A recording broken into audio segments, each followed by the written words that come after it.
the Adam Gold Show. I'm Adam Gold. Victoria producing the program. Not going to get into the sticky wicket type issue, but the WNBA is coming down to the end of the season. I don't know why you laugh. Brendan Whitted is in studio. There'd be something better than sticky wicket right there. Well, there absolutely would be something better. I didn't mean anything by that. It's all right. It's a good way to start. Never mind. But the W's had an incredible year. Yeah. And we're going to talk some NBA stuff as well, but the season ends Sunday. Playoffs are obviously will follow. And I was just talking about this, and we're going to get into some players here. Yeah. There are sports that will expand. The NHL is going to expand by 2 teams in the next couple of years. One of them will be in Texas. Who knows where the other will be? I think Major League Baseball will expand soon. Really? And I think the NFL is thinking about expanding overseas. The NBA definitely is.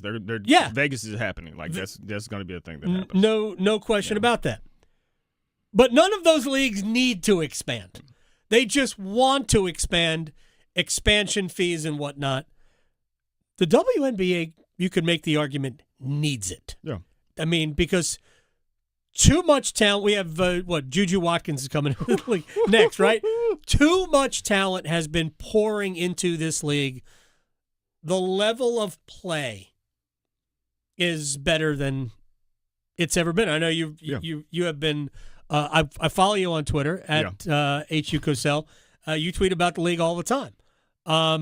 Talk to us about Olivia Miles and what she has brought to Minnesota, and they're just getting. Fee Collier back. Yeah, she's coming back. She's been a great spokesperson for the league, by the way. Yes, yeah. I mean, that's a team that could win a title. Oh, they're number 1 ranked right now. They've been on the precipice for a while. And I personally, out of the big 3, there's a big 3 in WNBA. It's Breanna Stewart, Asia Wilson, and Fee Collier. Fee's my favorite, right? Just because of Asia? No, Asia? I think Asia has been better. She's had a better career. Okay. There's no disputing that, and I think she should win the MVP this year. I know there's been a lot of talk about several people. Kelsey Mitchell was there.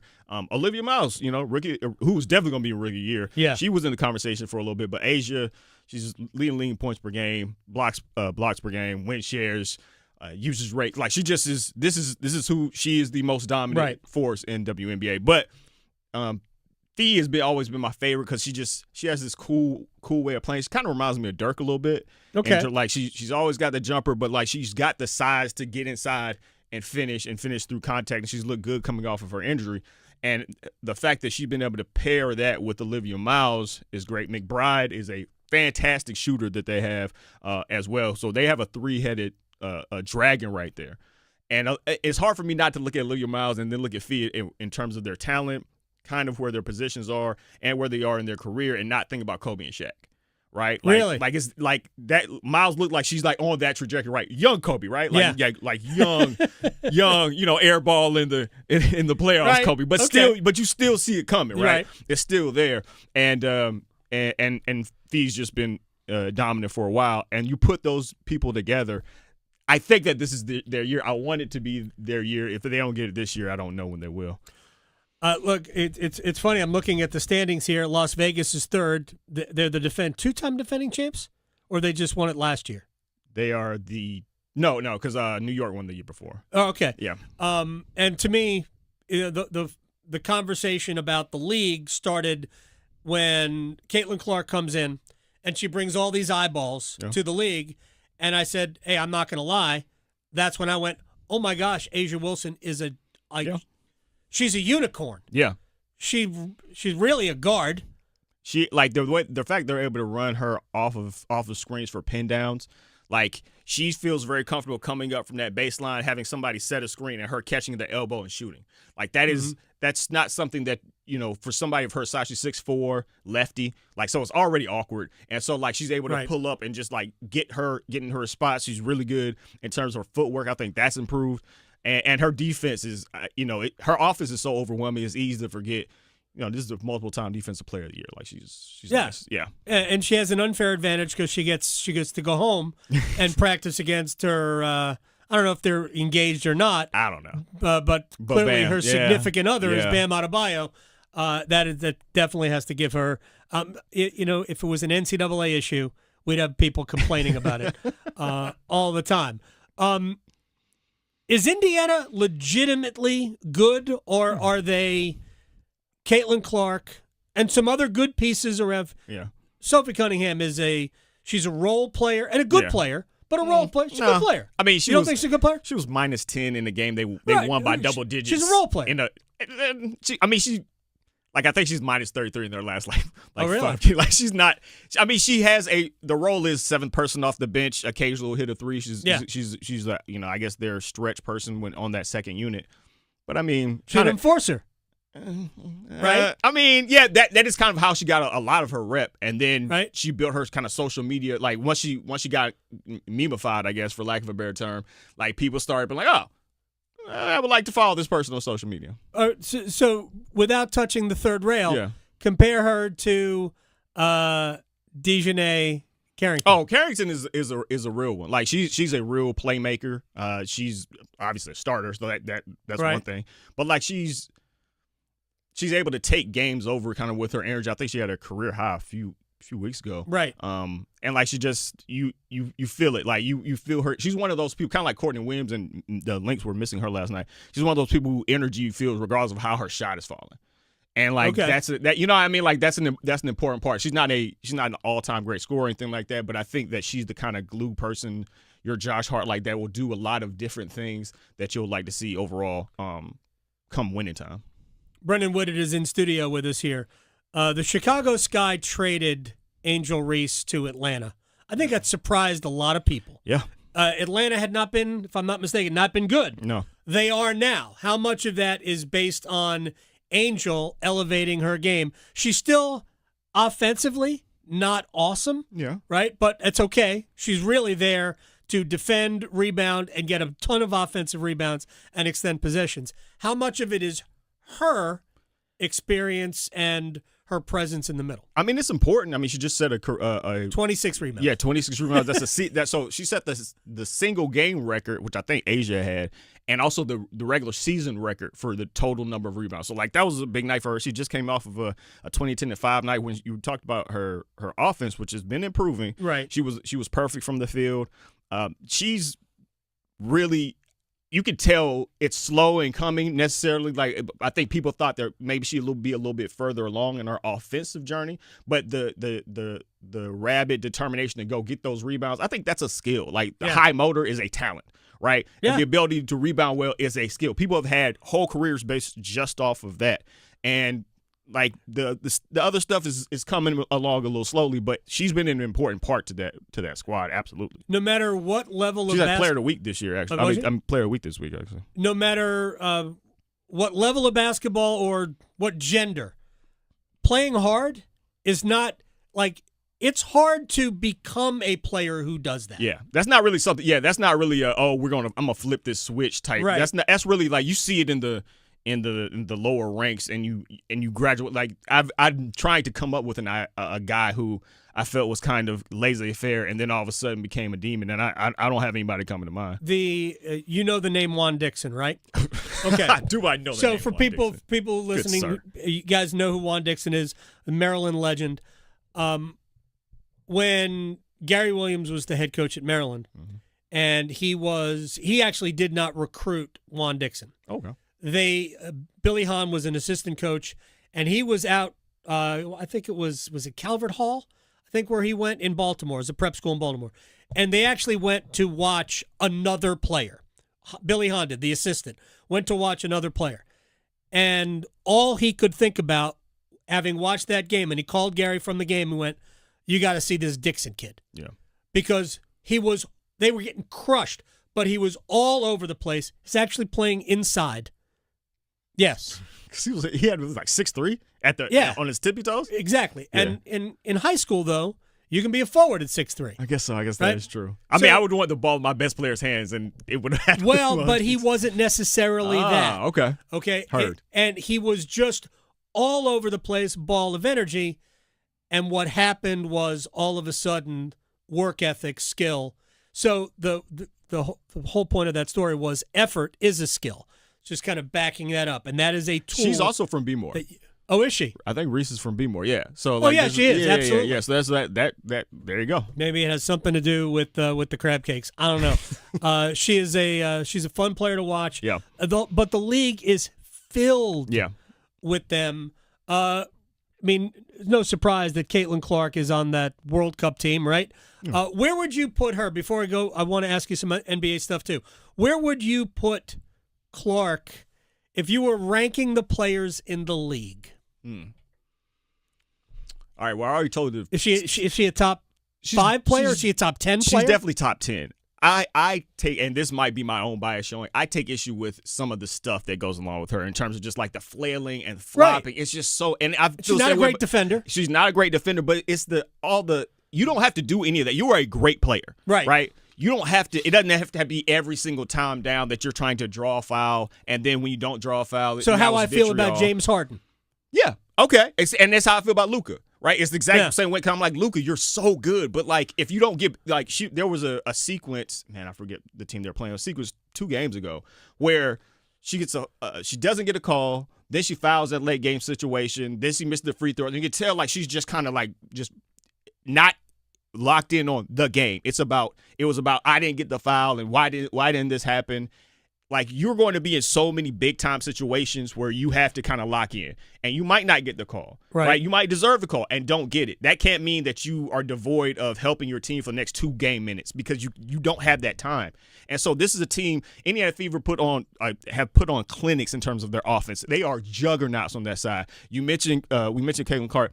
Kelsey Mitchell, and Aaliyah Boston. Don't forget Boston down low. She can disappear at times, which I don't love, but that is a team that has to feel they have a puncher's chance to win this title because their offense has been that good. Yeah, Kelsey Mitchell's had an amazing year. I mean, I would put her in second place for MVP. Like, she's been so good. She had the longest 20-point streak outside of Asia this year. Not on the preliminary World Cup roster, though. Really? I don't believe. I didn't get a chance to look at it, but that would be surprising. Yeah. I mean, she's had that kind of year. Yeah. I don't want to get into the conversation, but as everything around, I mean, to me, it's unfair to everybody. I think it's also unfair to Sophie, even though in many ways she's that like the recent trigger point to the whole conversation, because people are not having conversations about the players and the games and the situations unless somebody commits a hard foul on Caitlin Clark and then becomes culture war again. But just how unfair is it to the players who have put forth one of the best seasons in that league's history? I don't know if I would say it's unfair to Cunningham. I actually wouldn't at all say that. But I will say that if you want a silver linings this specific conversation, because there's going to be more. This league is going to be a microcosm of a lot of stuff that it doesn't necessarily want to be involved in. But right, that's where we are right now. They could use better leadership. They could certainly use better leadership and stronger leadership. I think that she has to have. I'm not going to say in her defense, but I think as a total of what she's trying to balance. She's trying to balance this new influx of fans who she wants to keep, some of who aren't actual fans. And then also she probably has to have a very interesting relationship with Adam Silver, the commissioner of the NBA. I think he has a lot to do with this. I'm sure that she's getting a lot of counsel from a lot of people, and that's true. But I will say that this has also meant that people like Natasha Cloud, who got into it with Cantor Freedom or whatever, she came out with, hey, this is an inclusive space. You belong here. Speaking directly to the trans community, you belong here. Like, be here. Be comfortable here. And for a league, and Coach Cheryl Reeve right. Has also done it. But like for a league that has very clearly been queer friendly for a long time, this has meant that they've had to kind of more honestly, hey, we're going to actively walk into this role as opposed to it just kind of being assumed, right? It is assumed because so many of their athletes are lesbian, but this has been an opportunity for them to more formally take on that armor of like, hey, this is, and so if you want to say any sort of silver lining about it, it's the fact that, hey, they're going to be more outspoken about making sure that this is a safe space for everybody involved. And you care about your fan base. Yes. And, like, I don't know what the percentage is, but let's just say, I mean, 40% of your fan base is part of that community, you owe them. Absolutely. You owe them, because that has been a safe space for marginalized people, and to now feel like you're getting pushed out of your the space that you were already, and not to feel that support from the thing that you've loved. I can understand that make you feel a certain sort of way as a fan. There are so many people who find this issue to be black and white, and it's not. It is incredibly gray, and I get all the conversation. I encourage people to go hear Coco Gauff.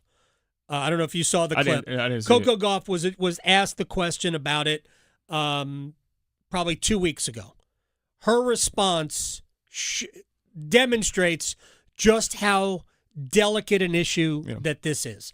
Let me get to some NBA stuff before we have to say goodbye. When we saw that LaMelo Ball was traded, we thought that there were going to be some things coming down the pike that would compensate. Charlotte would compensate for not having LaMelo. What did they do? I mean, they got Grayson Allen, they got Naz Reid, and they got Royce Well, the O'Neal. Naz Reid came in the in the joint, but also they got Miles Bridges got sent off. They also got I think 2 different unprotected 2033. Yeah, but I'm talking about for this. But for this year, no. Look, this is. And they got Dennis Schroeder more recently. They got rid of Trey Mann. So they've added a lot of talent. I don't know how this is going to mix. This is a lot of different stuff. These are a lot of moving parts all trying to come together. Everyone's going to have to find their particular role. I thought it was interesting that they put out the snippet, the snippets about their decision to trade LaMelo, and their decision, there were little edits that their media team came out with. I thought that was a very interesting and kind of deft way of handling this. Hey, let it breathe for a second. Let people get over the anger or the shock or whatever, because it was a shock to me. When I heard LaMelo was gone, I was like, I didn't hear anything about this. Yeah, it would definitely. And so let folks be salty. I was salty online. That's okay. It's fine. And so let it, and then we'll come back with here's why we did it. You're in a better place now as a fan base, because you've had to accept it now, because league's about to start in a little bit. So you've had to accept it by now, and so now you can listen to why we did this. This is the message. This is the future. I thought it was very deft by that media program. But look, we need to go ahead and do this once, and then get on with it. But I thought they did a good job waiting for a little bit for the shock to wear off. It's not the same as when the Panthers essentially pushed Cam Newton out. No, right? But LaMelo was, for the Hornets, their most recent version of a star. Yeah. And now you don't have that. Now you've got some other very good players, and nobody's saying that. And I don't know, they might still end up being a team that's in that play-in. That's kind of what it feels like a little bit. In that range where you can, push for a spot in that bottom 4, and then who knows, you win a game. I'd be interested to see what their odds are walking into this season. I haven't checked them yet. I haven't looked at it either. I probably will give it a peek at some point. But you have now gotten rid of on your own decision. He didn't leave via free agency. Right. You traded him because you didn't want to pay him that money, which I get. Yeah. I totally get. I'll be interested to see how the fans, especially if it doesn't go well early, over the first, 25, 30 games of the season. I can see it not going well early. Right. Too. That is a very, because, and I thought this was interesting. Coach Lee talked about this with Kobe White. And I think I love Kobe White. I do too. Fan. I think he's the presumed starting point guard on this team. And it was we don't need him to be LaMelo, just be Kobe. Which really what it means is everyone's going to have to step up their playmaking stuff. Right. You're going to lose a lot, not just with the passing, but his dribble drive. He had gotten really so much better at driving and kicking and driving enough to force the defense to actually react, as opposed to just immediately doing it off of repetition. And he got better at finishing around the rim. Those things, who's that going to be? And it's got to, everyone's going to be looking at Brandon Miller, right? He seems like, and I know Conker Nipple had a fantastic rookie season. I think even just duplicating that would be fine by me. Oh my God. You know what I mean? Especially because now you're going to have to go eat what you kill a lot more, because you don't have you're not going to get that ball right in your shooting pocket wide open anymore. He's going to be the creator, isn't he?